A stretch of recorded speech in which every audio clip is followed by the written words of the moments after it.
Hey guys. You are watching your anime world. How are you all? Please support to subscribe this channel for watching new interesting stories. So in this video, we will see second part what if Spider-Man and Daredevil existed in My Hero Academia. Here is short summary. Peter Parker was born quirkless. He didn't really mind. The bullying and neglection were annoying, but they were nothing compared to being orphaned when he was 5. After a freak accident during a field trip, Peter gains extraordinary abilities that break the very understanding that their society was built on. With his partner and mentor Daredevil by side, the vigilante Spider-Man will have to navigate through organized crime, false heroes, bloodthirsty women and villains that wield similar powers as him. But before we start, if you want more stuff like this, then be sure to subscribe and like this video. And if possible, share this video with your friends. Now let's start the story. The Rhino ran at Peter and Kurt.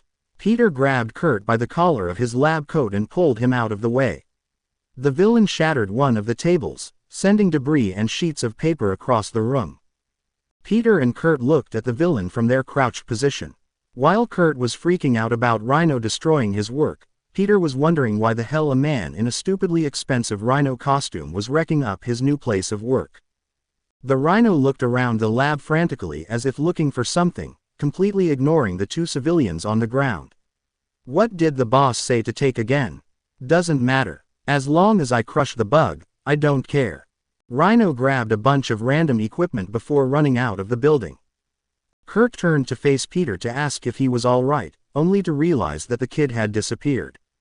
Peter had stealthily followed the villain through the giant hole in the wall and was already taking off his clothes to reveal his new and improved Spider-Man outfit. While the design was basically the same as the previous one, it was a lot less armored and allowed Peter for better speed and agility. Peter pulled his mask out of his pocket and put it on. His lenses seemed to move around a bit before settling on an expression best described as determined. Earlier that day, Peter used parts of old cameras he found in the trash and used the shutters and some sensors to allow his mask to show facial cues. It helped with the friendly neighbor theme he had going if the people around him what emotion he was feeling. Rhino rampaged through the city streets. Any car or hero in his path was toppled over with ease. Out of my way. None of you can stop the Rhino. That's what you think, villain. The pro-hero known as Death Arms declared as he began to charge up his quirk. He was so confident in his abilities that he was standing in the middle of the road, right in front of Rhino's path. Out of my way, weakling. Rhino shouted as he charged forward, carrying what technology he stole on his back. Death Arms cocked his fists back, preparing to stop the villain with his own strength. The moment his fists made contact with the human rhinoceros villain in an attempt to slow him down, he felt the bones in his wrists crack from the force he was experiencing. Not a moment later, a flash of red and blue flew by, pulling Death Arms away and saving him from being trampled over. That same red and blue blur webbed Rhino's feet together to stop him from getting away while also hanging all the technology. Rhino was hanging in a net high in the air. Wow, never in my whole career as a crime fighter have I ever seen a case of jaywalking as serious as this. What's your name, buddy?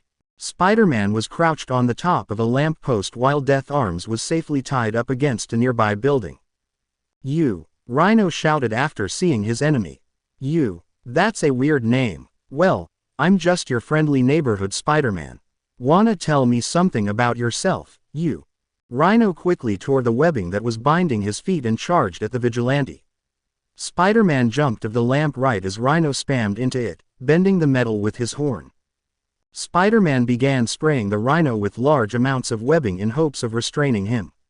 While it worked for a bit, the Rhino was able to tear through it after a bit of struggling and was on the attack once more. Damn it, Peter thought as he jumped over Rhino. Even though I've made my webbing much stronger since when I first fight with a racer, this guy is tearing through it like paper. Rhino tried to hit Spider-Man with a collection of punches, but Spider-Man was able to dodge each and every one of them. He even went as far as to use them to lift himself high enough to hit Rhino across his face, having little to no effect. Rhino laughed and tried squashing Spider-Man by clapping his hands together, but Spidey managed to avoid the attack. The two were about to charge at each other again when suddenly some jerk threw an empty can at Spidey. Spider-Man easily cocked his head to avoid the can, but it still agitated him. Hey, who the hell is throwing cans here? That's littering, you know. A jerk from the crowd of pedestrians watching the fight shouted, "Get out of here, you web freak. Let the pros handle the villain." Spider-Man couldn't tell who shouted the insults, so he just shouted to the entire crowd, "Pros. What pros? I don't know if you can tell, but literally, every pro hero here is either unconscious or incapable of fighting this guy. Death Arms would be roadkill right now if I didn't show up." This didn't stop the crowd's boos as they continued to throw their rubbish at the kid, as well as more insults. Menace, villain, freak, masked criminal, lawbreaker. Your parents should be disappointed in you, young man. Spider-Man stood still, the insults playing themselves over and over in his mind. Why were they shouting at him? He was trying to help. Why couldn't they see that? It's because it's against the law. The moment he broke the law, he became a villain in the eyes of society. They didn't give a damn that he was just trying to help. More insults began to flood his mind. Insults he heard over the years as quirkless Peter Parker. One stood out to him the most. One that Bakugo called him for as long as he could remember. "You continue to try to reach heights you will never even get close to, Parker. Just give up. You and Deku are just a pair of quirkless losers that will never amount to anything. You're just a stupid wall crawler that doesn't know when to give up." Spider-Man stood motionless in the streets as he took insult after insult. Rhino casually walked up behind him and laughed. "They really hate you, huh? You know, for someone who throws insults so casually, I'm surprised you can't handle being called a few yourself." Spider-Man flinched. "Just shut the hell up." At a speed faster than that of which a human eye can catch, Spider-Man grabbed Rhino's arm and smashed him into the ground. The force caused the road to collapse inward, sending the two down into some kind of underground pipeline. Spider-Man blinked a bit, surprised by his own strength. "Damn it, I lost my cool. I'm lucky this guy is tough." Spidey sense. Before Spider-Man could react, Rhino grabbed Spider-Man and slammed him against a wall. "I won't let you embarrass me again. This will be completely different from last time. There was a last time. I don't think I've met you before." This seemed to anger Rhino, and cocked his other arm back and threw a punch straight at Spider-Man's head. "Just so you have an idea how much this is gonna hurt, a man in a metal rhinoceros suit is about to hit me in the face with a fist bigger than my head." Spider-Man quickly cocked his head to the side, avoiding getting his head crushed. The attack ended up hitting a pipe, which ended up getting punctured and released hot steam right in Rhino's face. Gah! Rhino let Spider-Man go and dropped to his knees. "What the? Wait a minute. That armor probably doesn't give him a lot of room to sweat. As a famous mouse would say, hot dog." "Shut up. Nobody stops the Rhino." Rhino swung blindly in Spider-Man's direction, but the arachnid just jumped out of the way. So began the game where Rhino would swing his arms wildly at Spider-Man, who would just jump out of the way, causing the villain to hit random pipes, letting in more steam into the room. Eventually, there was so much steam it felt like a sauna. "This should be enough. I can actually feel my sweat building up in my shoes." Sure enough, Rhino's face was completely red and looked like a waterfall. He was panting like a dog and trying to climb back to the streets. Spider-Man shot 2 lines of webbing at Rhino's back and pulled, telling him to just enjoy the sauna. After a few more moments, Rhino passed out and was defeated. Spider-Man used much of his strength to drag the Rhino back to the streets. Right as he was about to leave, he felt a soft tingle at the back of his skull. It wasn't a warning, it was almost like it was calling to him. Following his senses, Spider-Man scanned the crowd of angry civilians to find what was making his spidey sense act so weird. That is when something caught his eye. He caught a glimpse of messy ash blonde hair tied into a pair of uneven buns. That was all he saw of the figure before they disappeared behind the crowd and his senses stopped.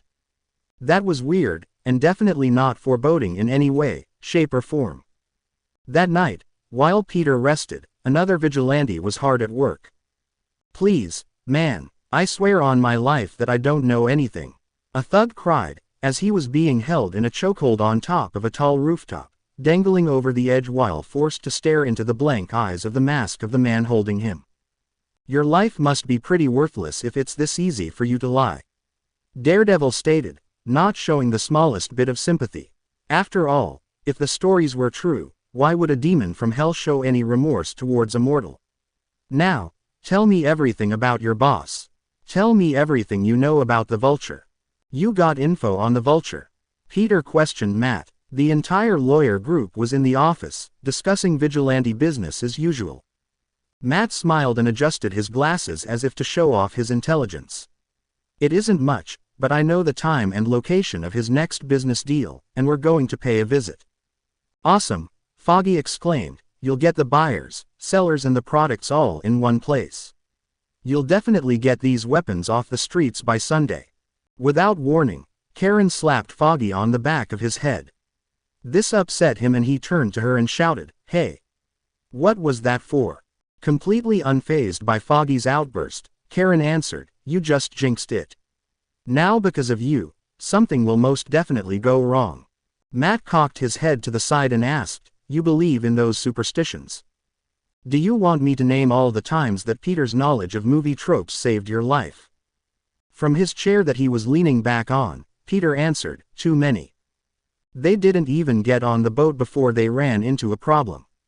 That being the schedule, the deal was going to take place on a small tourist ferry at noon on a school day, but thanks to some amazing acting, Peter was able to convince May that he was sick. May called Karen to babysit Peter while he rested and she was at work. The moment May was far enough, Peter put his suit underneath his clothes and Karen drove him to the docks.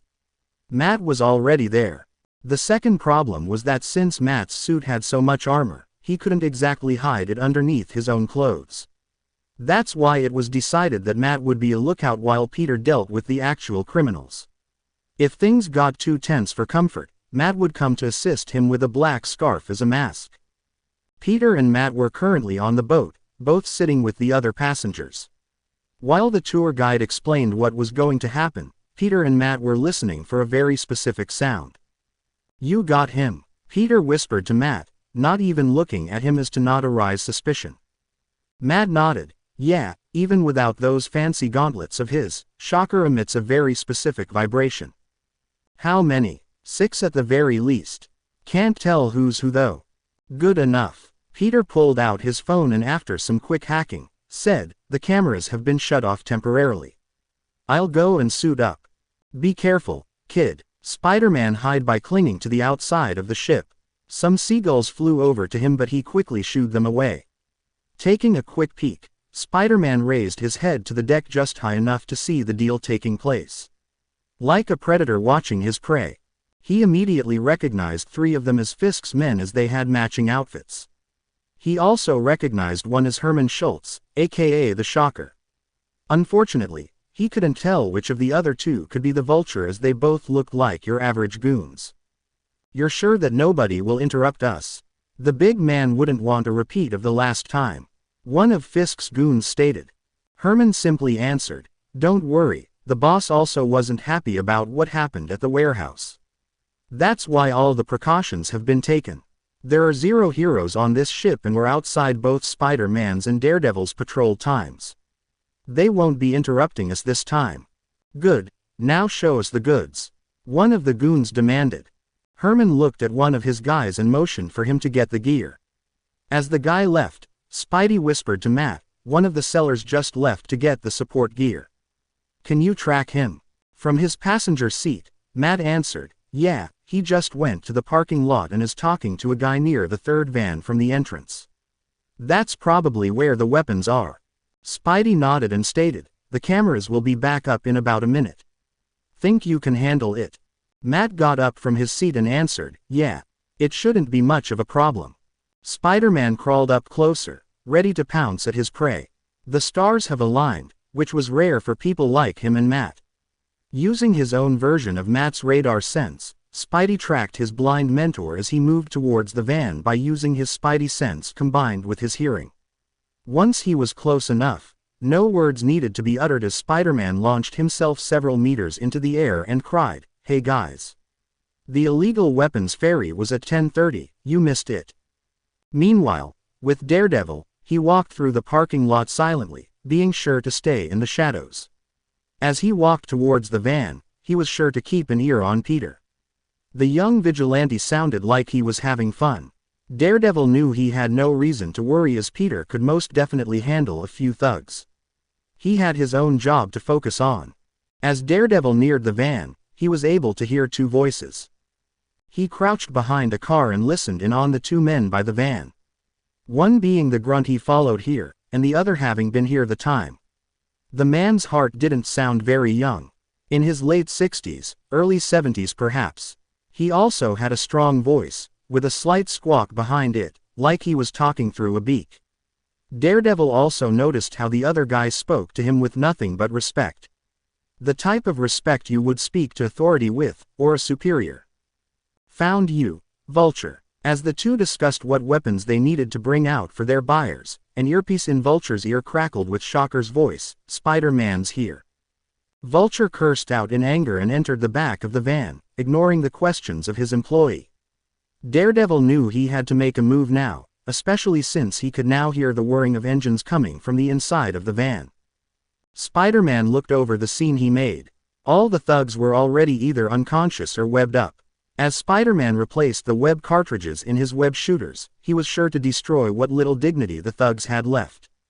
"You know, I honestly expected you guys to put up more of a fight. Especially you, Herman." Herman sent the webhead a hateful look from his spot with one of his arms webbed up to the railing. "Overall, it was pretty funny. I'm shocked, to say the least." Suddenly, a whirring sound hit Spidey's ears. It sounded similar to a plane turbine, but not nearly as loud. As Spidey tried to pinpoint where it was coming from, he noticed something weird. It wasn't coming from somewhere above him as one would expect, but rather below him. Spidey sensed. Suddenly, black and green metal spikes tore through the floor at the center of the ship. Despite having a good bit of distance between them and himself, Spider-Man still panicked from the jump scare. Holy shit. Wait. Why would anybody consider shit as holy? More spikes started tearing the ground open. Civilians started panicking and were calling for a hero to come to save them. Spider-Man got into his famous battle-ready crouch. The spikes then started bending the metal floor like it was nothing, making the hole big enough for the main show to come out.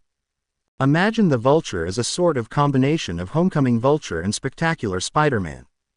"Hello, Spider-Man." The metallic voice of the Vulture spoke. "I have a gift for you." Using one of his metallic wings, the Vulture lifted Daredevil. He then threw the vigilante to Spider-Man's feet. Spider-Man reached down to his mentor and was relieved to see that he was alive. In pain and barely conscious, but definitely alive. Spider-Man carefully lifted him up and sat him against a nearby wall, away from the danger. During this, Spidey took notice of how the Vulture didn't attack while he was at his most vulnerable when carrying Daredevil, or even how he didn't even kill Daredevil when he had the chance. This was something Spider-Man noted in his mental folder for villains, aka a non-fanboy version of Izuku's hero journals. "So you're the guy that has been selling Fisk all those quirk-enhancing weapons. Don't you think the beak is a little too much?" The Vulture simply hovered in the air. Spidey took notice of the purple gun that Vulture was charging up with purple energy. "My grudge isn't with you or Daredevil, Spider-Man. Both of you can just walk away and stay away from my business." Spider-Man got into a battle-ready stance and stated, "Your business involves selling illegal and very dangerous weapons on the black market. Do you really think I'll walk away and ignore something like that? Your quirk must give you a bird brain or something." Vulture sighed and said, "Just remember, kid, what happens next is on you." With that, he fired blasts of purple energy at Spider-Man, who avoided all of them. Spider-Man began swinging towards the metal bird. Seeing that he was incapable of hitting the vigilante, Vulture made a headfirst dash towards him. Once the two met, they began exchanging blows with each other. Vulture swung at Spider-Man with his wings while the vigilante would punch him, kick back and then swing back for another attack. As the two battled, Herman spoke to Vulture through his earpiece. "Boss, we need to go. The authorities are definitely on their way and I can't even count how many heroes have flying or water-based quirks." Cursing under his breath, Vulture flies past Spider-Man. "Where are you going, big bird?" "Back to Sesame Street."